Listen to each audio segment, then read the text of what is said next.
It'll change to green.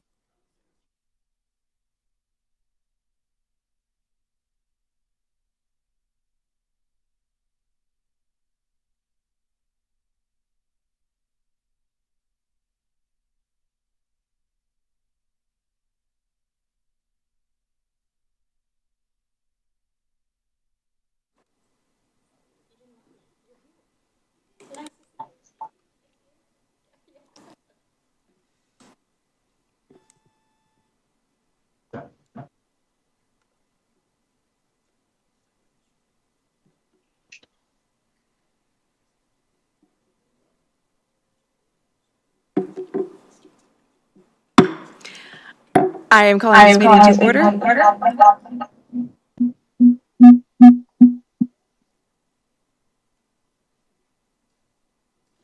This is the Committee of the Whole for Parks and Environmental Sustainability held on Tuesday, October 22nd, 2024, commencing at 4:32 p.m. Council members in attendance are Council President Kritzer, Council members Salahuddin, Stewart, and Council Vice President Forsyth. Councilmember Anderson is not attending today, and let me see, do we have Councilmember Fields online? We do not. Councilmember Fields is also not attending today. And myself, I am Councilmember Nueva Camina and the presiding officer. Should either Councilmembers Fields or Anderson arrive, then I will announce them as they come in. And there are 6 items on today's agenda, and the first item is I'm sorry, this is not the one that I meant to pull up, so my apologies.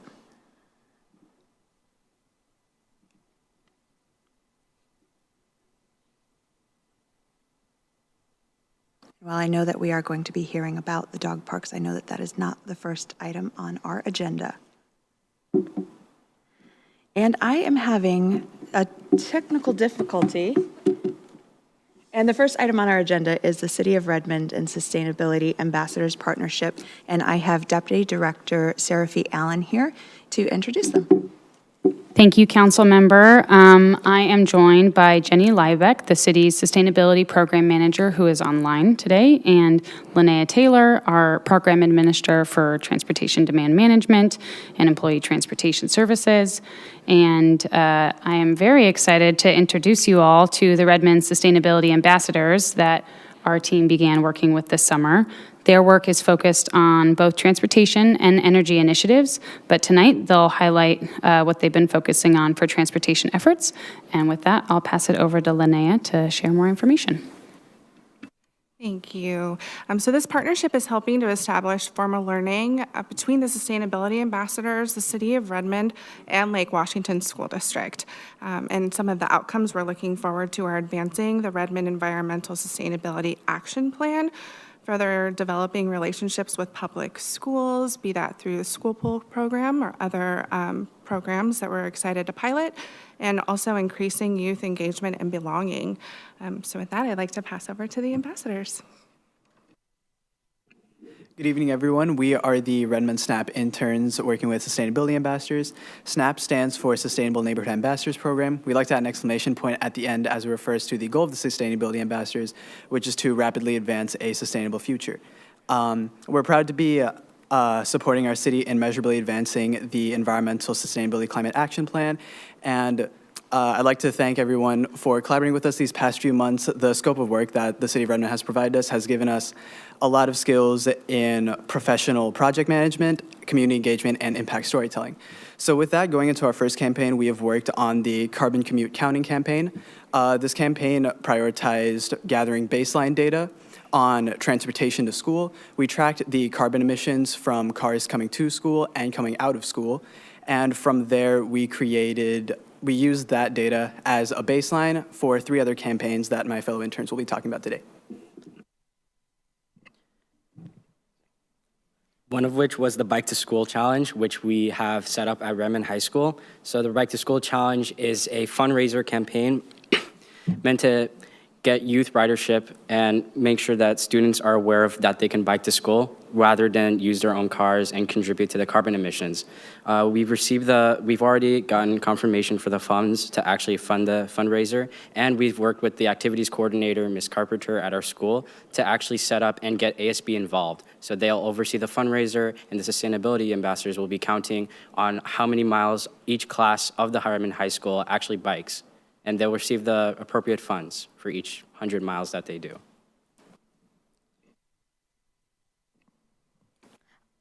Another campaign is one that we initiated at Timberline Middle School, which was a bike to school campaign.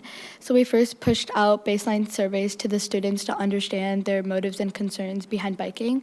And we created flyers and presentations to help address some of these and motivate them further. So at the end of this campaign, which lasted about for a month long, we got an increase of 85% of the bikers. And if this campaign is increased to take place for a whole year at our school, it can save 1.86 tons of carbon emissions, and we hope to increase the scope of this impact to other schools in Redmond. All right, hey, I'm Swayam, and I wanted to talk about another subgroup within this Bike to School challenge called the Bigger, Better Bike Rack. And what this Bigger, Better Bike Rack is an engineering design challenge planned to direct the students here at Redmond Middle School and Redmond High School over to a more innovative future here at Redmond. And so they're doing this by creating a bigger, better bike rack. And so what we're gonna do is we're gonna solve three main problems. The first problem is there's not enough space on these bike racks in order for people to park their bikes, so I might as well go and drive my car where I know there's an insured parking lot for my vehicle. The second problem is that there's no shelter on these bike racks, so my bikes are susceptible to any weather damages, and no one really wants to drive back home in a wet seat.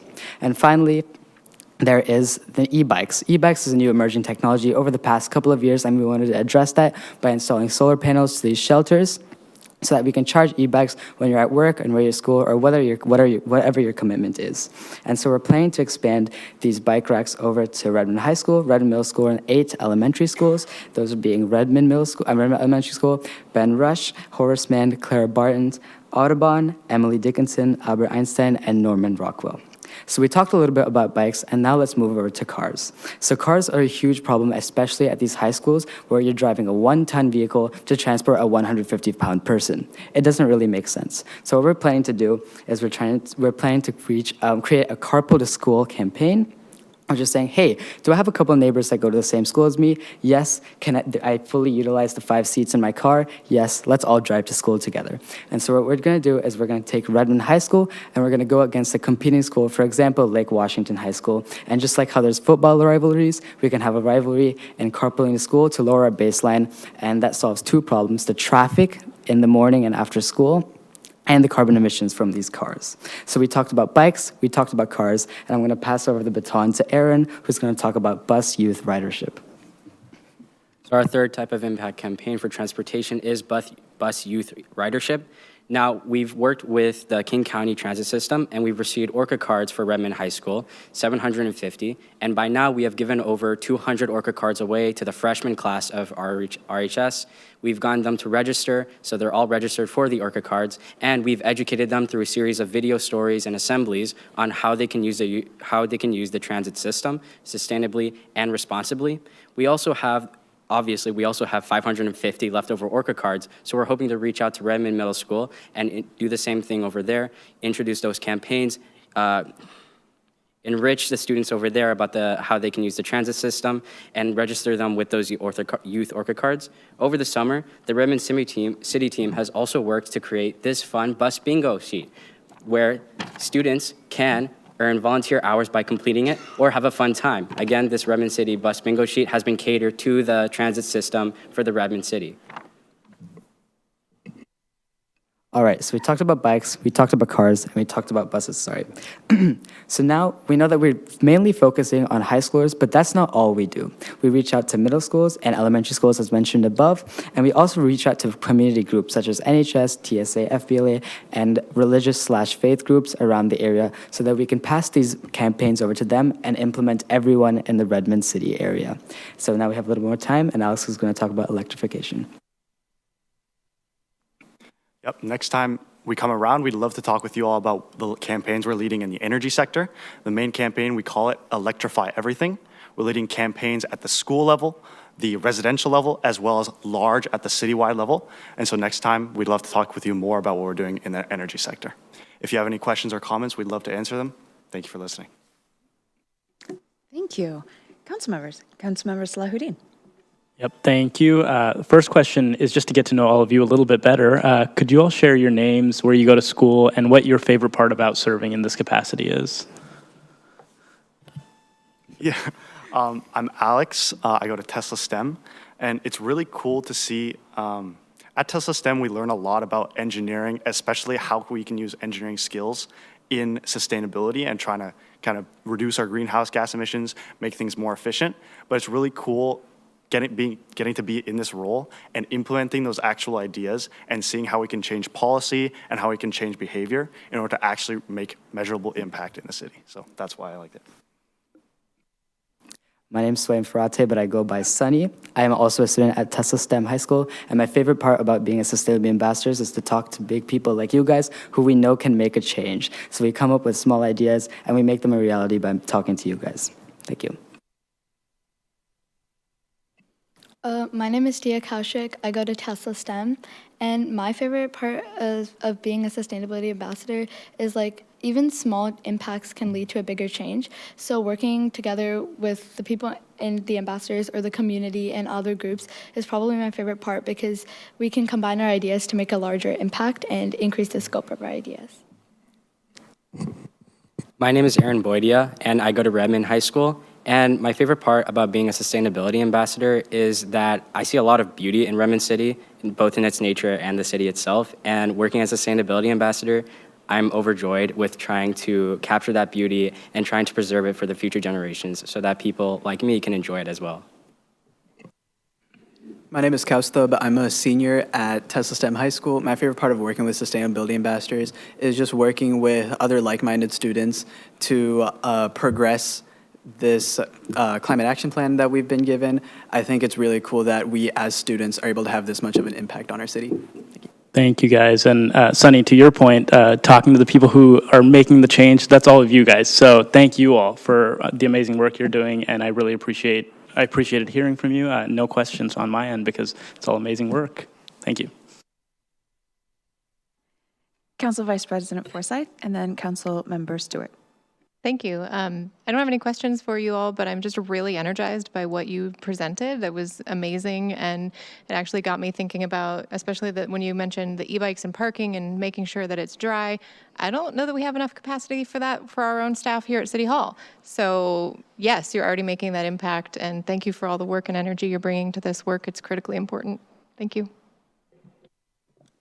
Thank you so much. It's really helpful to hear from all of you and to hear about some of the ideas you're pursuing. I actually wanted to follow up on the design challenge for the bike racks. Is the design challenge currently underway, or have bike racks already been designed and produced? No, so this is something that we've come up completely on our own. And so we have a group of people that we have over at Tesla STEM High School and Redmond High School that are planning, like we're designing this, we're talking to a lot of professionals over like mechanical engineers, electrical engineers, and we're talking to people that work with legislative here at Redmond City so that we can fill in all those boxes and we can make this something that's actually implemented. Oh, that's really great. Please keep us posted. Let us know if you're debuting the bike rack or the design and have milestones along the way. I'd love to follow along on this story. Thanks so much, everybody. Council President. Well, I'll just chime in to say that hearing your presentation has completely made my day. It's just amazing to hear all the great work that you're doing in our community and the great ideas that you're bringing to solve these collective challenges. One question that I have for you, you mentioned that you were researching, what are the factors that motivate kids to bike to school, or even I imagine also getting a sense on the work around buses, of using the bus or not using the bus. Can you share some ideas of anything that we could do from the city perspective that were some ideas that you identified that would help to address some of those issues? Yeah, so right away, I think I did mention earlier that we were talking to industry professionals. So if you have any other contacts that we can talk to in relation to, like I said, legislation, just materials, is this something that is like going to be possible structurally? And of course, electrical, that would be great to have. And of course, any more community groups that we can reach out so we can give our campaigns over to them and make a wider impact, that would be also great. Well, seeing no other comments, thank you so much for the work that you did. Thank you for just getting the word out there, looking for how, what can we be doing differently, both what are, some of the aversions to, because this is a really tricky one. We want to increase different types of transportation while also honoring that, when somebody is able to drive, how do you balance between that sense of freedom, safety, and making sure that we're doing things right for the environment? So thank you, because it is no easy task. So thank you for coming today.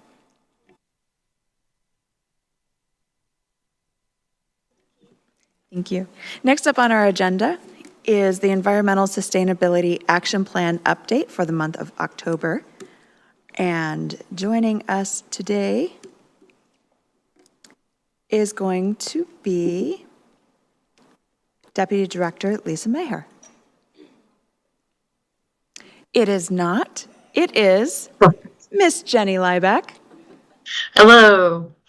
It is a day. Good evening, Thank Council. you. Thank you very much for your grace and patience today with me. So thank you. Welcome. Totally good. Thanks.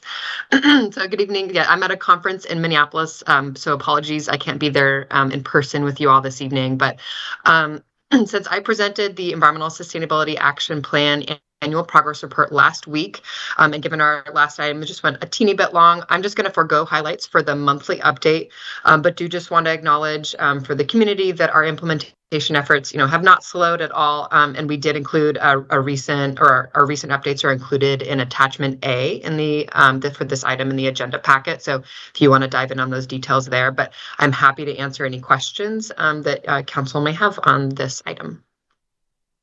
Council, do we have any questions for Jenny Liebeck? Council President Kritzer, then Council Member Stewart. I noted in your update that we have some new AmeriCorps fellows. So it would be great at some point as they're doing the work this year, inspired by hearing from our students, to also be able to hear from those fellows at some point this year, get to meet them and hear about the work that they're doing if that's possible going forward. Absolutely. Yeah. Thank you for that. Councilmember Stewart. Yeah, thank you. Not a question, just a comment. Really appreciated last week's update. And as you mentioned, there is a lot to do and a lot to do in the next year. So really looking forward to picking up the conversation as part of our budget deliberations to make sure that you and your team have the resources that you need to move forward at the pace you'd like to in the coming biennium. Thanks. Thanks. And do we have any other questions or comments for this one? Ms. Liebeck, thank you for the update. I just want to, there was something that had stood out to me on the update and was also brought up by Council Vice President Forsyth earlier about the infrastructures that we have here at City Hall.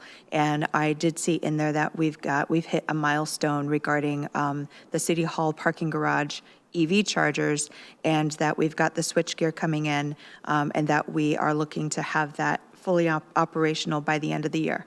So that was a wonderful thing, because I think that as we're building a thriving city, making sure that we're taking care of our city staff as well. So that is wonderful. Well, looking like there is no other questions on this agenda. Thank you very much for joining us today. This was informational only, and no action needs to be taken. So moving on to our third item on the agenda. This is to approve the consultant agreement with Wagner Architects and planners for the Americans with Disabilities Act improvements, facilities project number 1. And joining us today is Deputy Director Vanjie Garcia. Good evening, Council.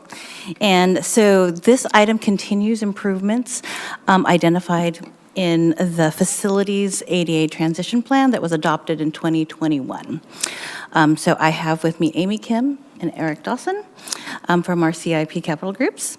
And just a reminder for anyone who might need a reminder that the ADA transition plan is to identify improvements to remove physical obstacles in a public entity's purview that limit the accessibility of its programs or activities to individuals with disabilities. So this is a constant work in progress, and we're always working a little bit at a time in different projects.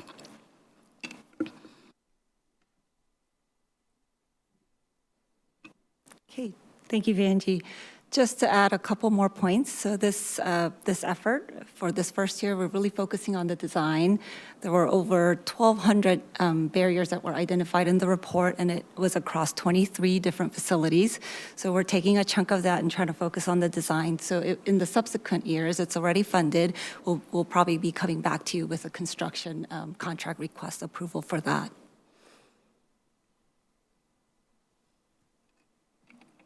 And we are asking for this item to go to consent on November 4th. Council, I'd like to open it up for any questions or comments. Are there any, Council President Kritzer?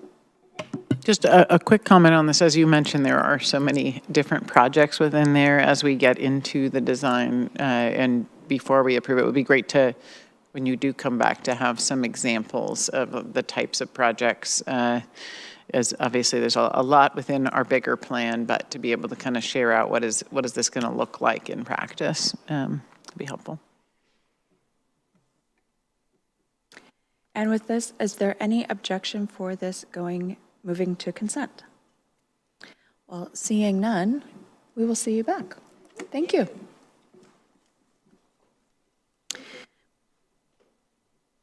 And moving on to item number 4 on our agenda today is the City Hall staff space movement. And we are joined with Director Hamilton. Good afternoon, Council. Director Lorraine Hamilton from the Parks and Recreation Department. I am joined today by Quinn Kuhnhausen, who is our facilities manager, and this is just an informational item for you all. City Hall has not undergone significant space planning or study since it was opened in 2005, and I don't know if you've noticed, but the city has changed a little bit since then. And so due to staff growth and changing needs, the city brought a space planner in to help with some of those most pressing needs. Those needs included ensuring adequate workspaces. We have had staff kind of doubling up in some of our workspaces, staff working in spaces that are not actually workspaces.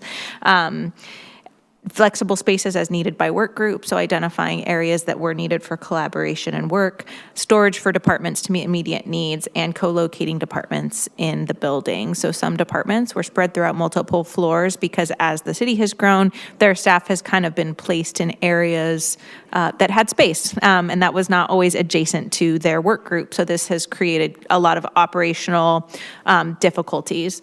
So the first phase of this work is currently underway and will build out additional cubicles on the 3rd floor. This will allow for increased efficiency and collaboration in those spaces. The teams that are most heavily impacted are our TIS department, finance, fire prevention, and executive. A second phase will help expand the spaces for human resources, which is probably one of our most needed departments for a little bit of space movement, and it will be brought forward as an additional FYI to City Council early next year. That phase will be managed through CBRE. And so really the hope for this work is to ensure that city staff, as we continue to grow, continue to have the workspaces that they need to most effectively serve the community. And with that, did I miss anything? With that, in the packet, there were kind of just the floor layout plans that you can see what's currently happening, and you can see how it's a bit of a jigsaw puzzle on some of the areas. And when we are completed, people will be able to be working alongside their colleagues throughout their own department, which will really help them be efficient. So at this time, we're happy to take any questions on this item, but just wanted to bring this forward as an FYI. Council, any questions or comments? Council Vice President Forsyth. Thanks. Just to the point of the students that were here earlier, in future-proofing our city hall and movement, I'm not seeing any like e-bike storage, e-bike charging, because having that space inside when you've spent quite a bit of money on a bike like that is pretty important. So is that in this plan that we're just not seeing? Is there anything that we can do to make that happen? So this plan was to meet the immediate needs that we had of staff. We have staff working in workrooms. So this study did not undergo that work. That work will be done as we continue on in our facility strategic planning, which will be coming through as a budget item for this next biennium, but that is not included in this item. Okay.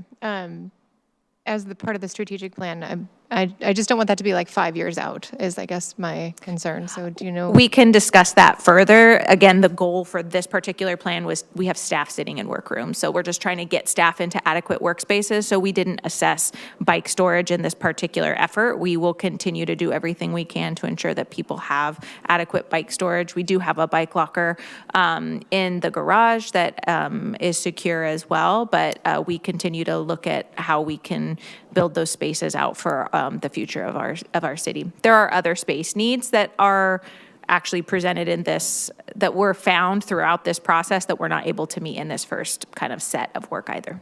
I look forward to continuing the conversation. Absolutely. Other questions or comments? Council President Kritzer? Just a question, since I know during the pandemic, we had a lot of staff working remotely and then staff coming back. Can you share with us what's the current policy around work from office versus any sort of hybrid work? Yeah, the personnel manual states that staff are required to be in office 3 times a week. And so due to the fact that most of our staff is in the office 3 days a week, it makes things like hoteling or flexible workspaces a little more difficult because there's more overlap. So it is 3 days a week in the office. Thank you. That's really helpful context. Yeah. And thanks for your work on this. Any questions or comments further? Councilmember Stewart. I would just, for posterity, I think as these plans continue to evolve and the needs continue to evolve, the other group of folks that have struggle to find space in City Hall is the City Council. And we are not full-time. We do not need to be here all the time, but when we do have meetings and whatnot, I took one today in our closet. It works. It works. It would be nice to have actually that space documented, that space was a little bit reclaimed. And so I just noticed that space on the map isn't actually listed as council space. And if the plan is that it will continue to be council space, in the future, maybe it would be great to have that labeled as council space. Absolutely. Thanks.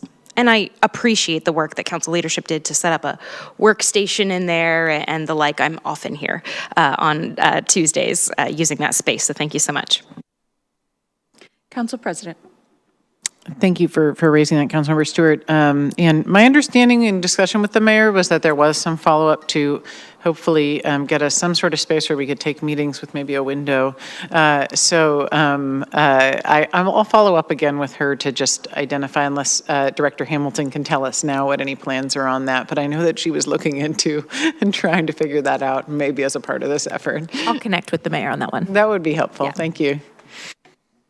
Well, seeing no other comments or questions, thank you, because I know that as a city, we're really striving to create a sense that is not only welcoming, but a sense of belonging.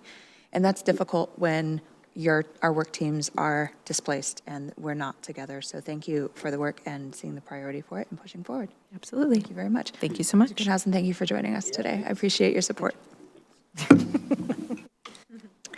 Moving on to the next item on our agenda is the Redmond Lights 2024 program plan. Staying with us is Director Hamilton, and she is joined by a couple of members from her team. Good afternoon. Again, I'm Lorene Hamilton, Parks and Recreation Director. I am joined today by Brittany Pratt, our Recreation Business Manager, and Laurel Williams, who's our Events Program Coordinator. And Laurel this evening is going to be sharing with you all a Redmond Lights program update. Yes, so Redmond Lights, our winter celebration of art and light, will be taking place from December 7th through January 6th this year. We will have public art and light installations up at Downtown Park throughout the month. Things will kick off on December 7th with our kickoff event that will have live performances. There'll be free activities for families, food, and local businesses and community organizations hosting activity booths that will take place not only at Downtown Park, but with our partners, the Redmond Town Center as well. And we're really excited to share that this year we'll be bringing environmentally friendly, safe, fake snow that will be snowing in Downtown Park during that event every 30 minutes. And so that's an exciting change for those who were there last year. That's what you can expect to see different this year.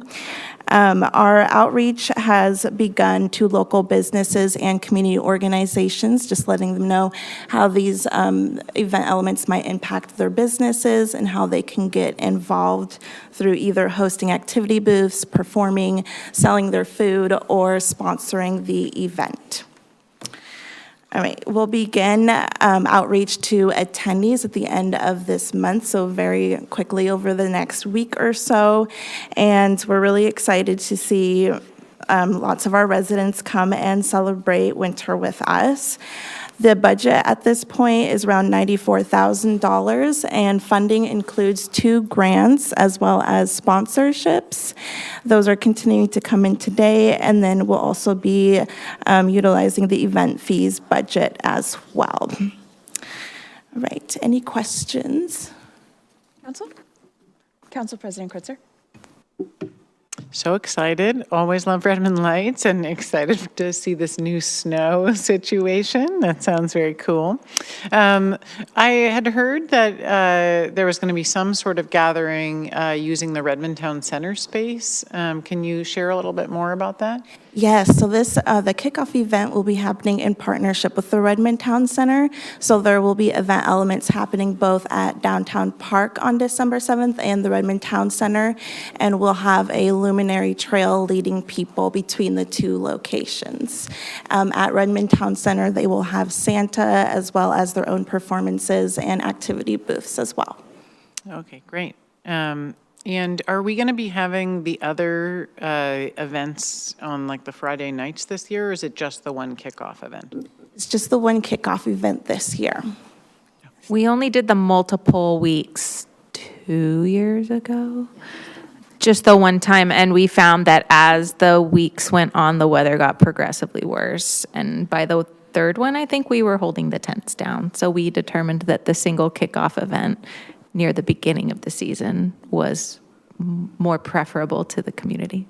There were some, pretty. Got a little hairy there. Yeah.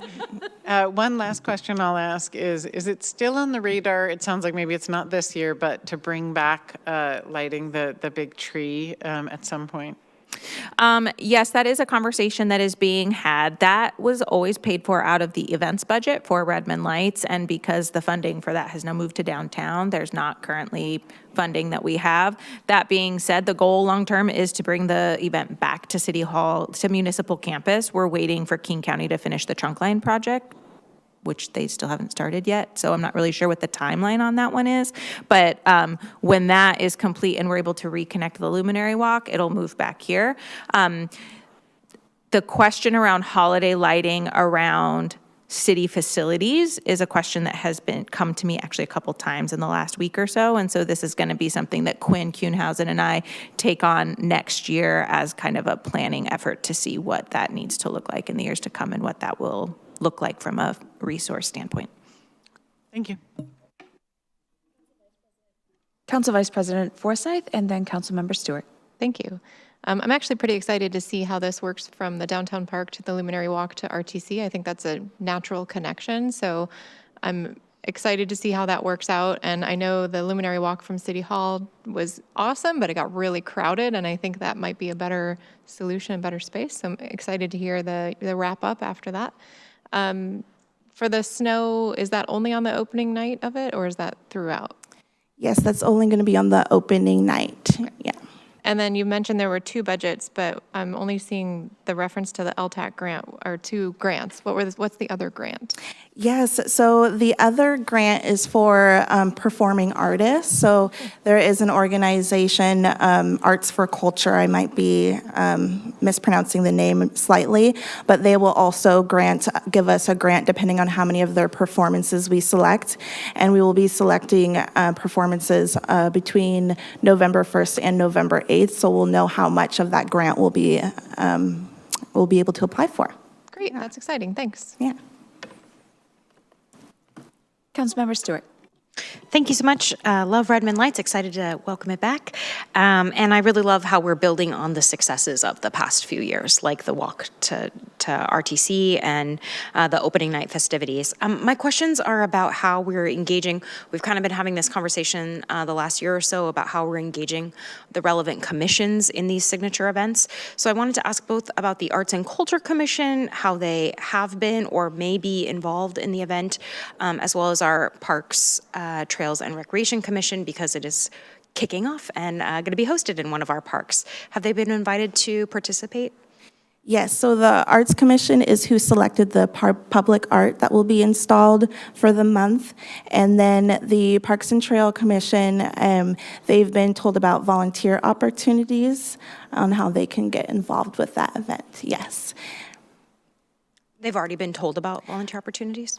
So I've connected with Cameron, and I believe she's going to let them know on the upcoming meeting on the 7th. Yeah. Okay, wonderful.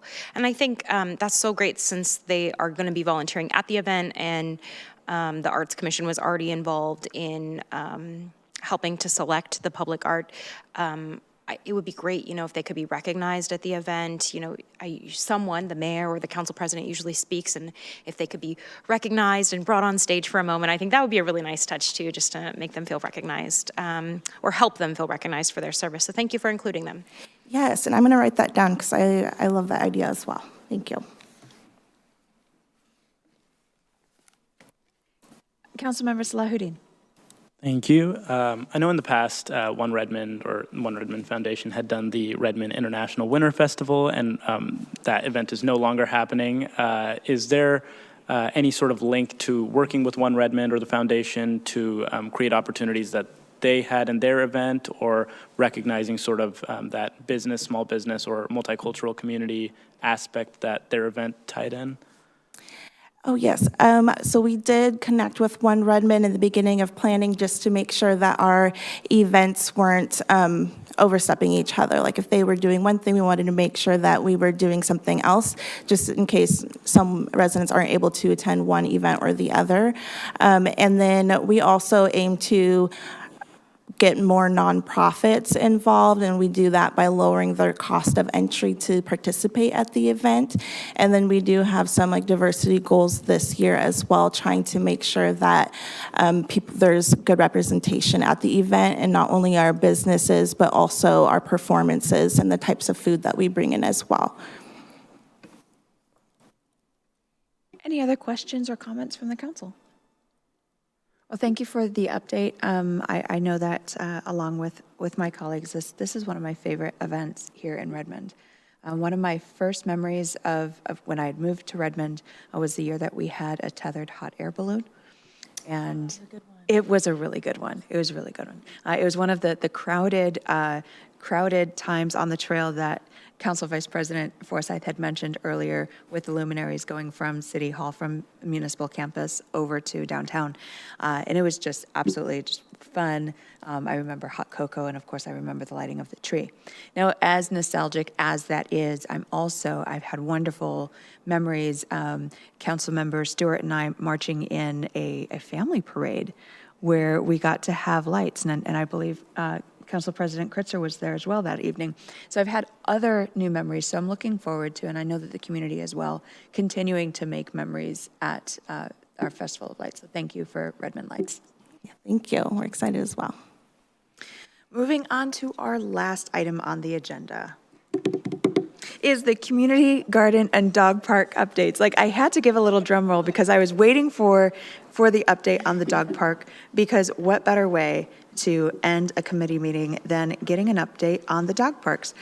Director Hamilton is continuing to stay on with us. And we have Darcy Rayner Shepherd that is joining her as well. Thank you. Welcome. Yes, I'm going to just hang out with you all night. Today, we're going to be giving an update on community gardens and dog parks. Darcy Rayner Shepherd is our park operations manager, and she's going to share this update and our progress on these goals.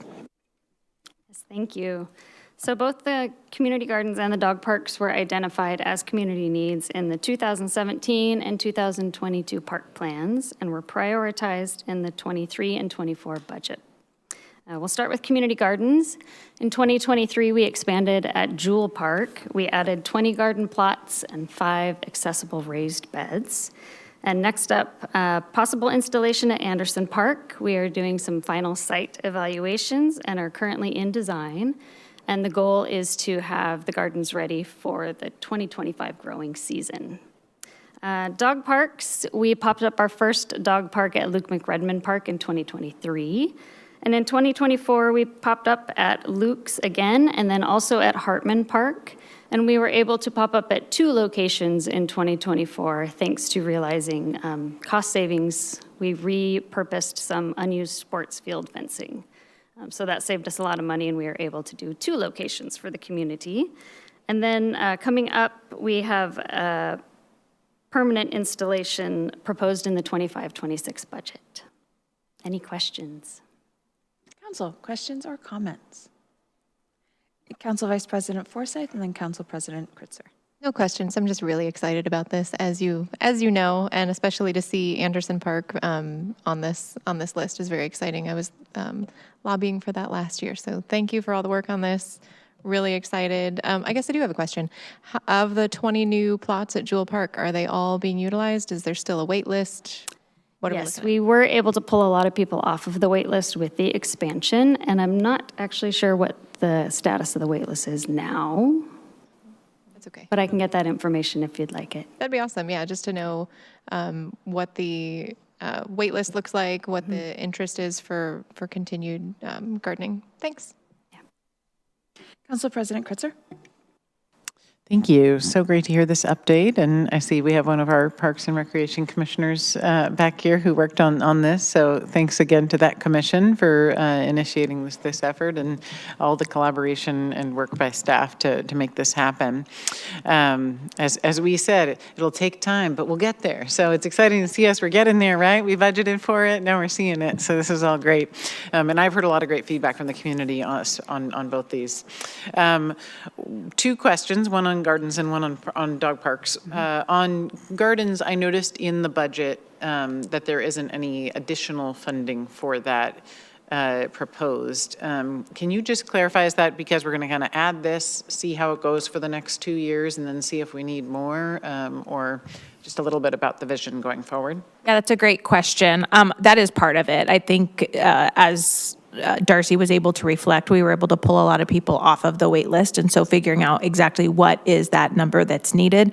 Additionally, we are seeing some of these amenities pop up with developments throughout the city. So last year, the name of the one in Marymore Village, Spectra, thank you, opened, and they had community garden plots down there as well. And so it's kind of that.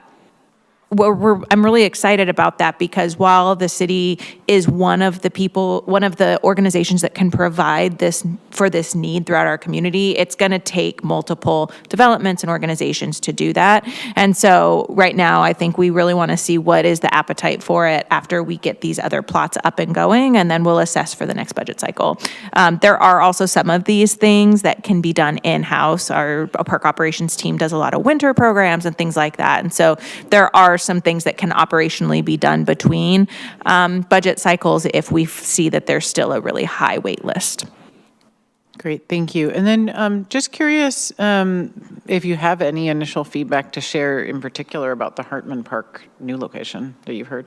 I would say that feedback was mostly positive. We did end up closing that one down early to accommodate the Redmond High School cross-country team after getting some feedback. So I think it did help in a lot of ways at that park, kind of revitalizing it and activating it during the daytime more with people coming to the dog park. So that was great to see.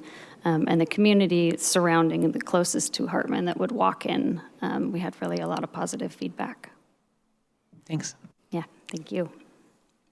Any other questions or comments from the council? Councilmember Stewart. Just to add on to the amenities being created by the development community, Bellwether Housing, who's an affordable housing provider, who will be building the first time in East King County in the Overlake Village neighborhood on the Sound Transit surplus land. They are planning to include quite a healthy number of garden plots as well in the Overlake Village neighborhood. So you can check out those materials, and the Design Review Board website lists some of those materials for folks to preview if they're so interested. Thanks. And Councilmember Salahuddin. Thank you. And just building off of that, I think it's great, just for the general public to listen, is the proximity to light rail, where all of these current plots you see at Spectra, you see in Overlake, and hopefully soon at Anderson Park will have easily accessible community gardens. So really excited about that. Thank you. Any other comments before we close out? I just want to speak to the importance of being able to put your hands in dirt. And we know how wonderful that is, whether it is something as small as some of the containers that we have on people's apartment balconies. We see a little bit larger here at the Senior and Community Center that is heavily active, and how that's bringing community together. We see it at various plots around. So whether it is bringing community together from plots for well-being and just having togetherness, as well as dog parks. Thank you for the information on this and for making it a priority. Director Hamilton, thank you for spending most of the afternoon with us. I appreciate it.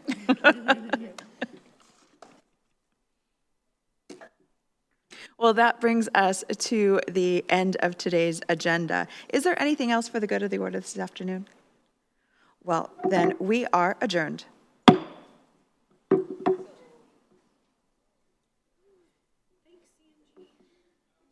It was an adventure today. I was like, I had it right here.